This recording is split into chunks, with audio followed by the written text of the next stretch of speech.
Kalau kapitalisme suatu hari berakhir, apa yang akan datang sesudahnya? Apakah komunisme, sosialisme, atau dunia serba primitif yang muncul misalnya dalam film seperti Mad Max? Dalam buku Four Futures, Peter Fraser mengatakan bahwa masa depan itu tidak ditentukan oleh teknologi. Masa depan ditentukan oleh politik. Fraser mengatakan bahwa masa depan itu bergantung pada dua pertanyaan yang sederhana. Pertama, apakah teknologi akan menciptakan kelimpahan atau justru kelangkaan? Robot, AI, dan otomasi hari ini bisa menghasilkan dunia yang nyaris tanpa kekurangan barang, ya. Suatu world of plenty. Gitu. Tetapi krisis iklim juga bisa membuat pangan, air, energi menjadi semakin langka. Jadi pertanyaan pertamanya adalah kelimpahan atau kelangkaan, abundance or scarcity. Pertanyaan kedua lebih penting lagi. Kalau teknologi menghasilkan kekayaan, siapa yang akan menikmatinya?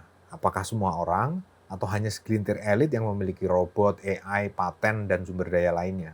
Jadi pertanyaan kedua adalah kesetaraan atau hierarki.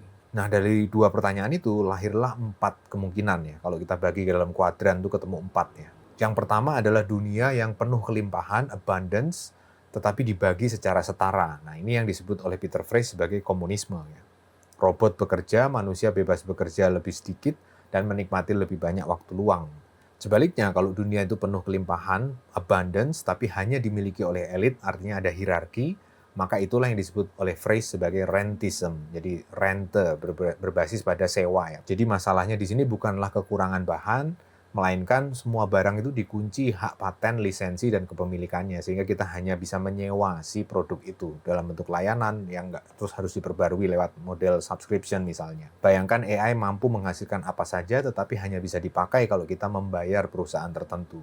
Nah, alternatif ketiga adalah kalau dunia ini menghadapi kelangkaan, jadi ada scarcity, tapi masyarakatnya itu membagi secara adil, jadi equality tapi scarcity. Ini yang disebut sebagai sosialisme oleh Fraser.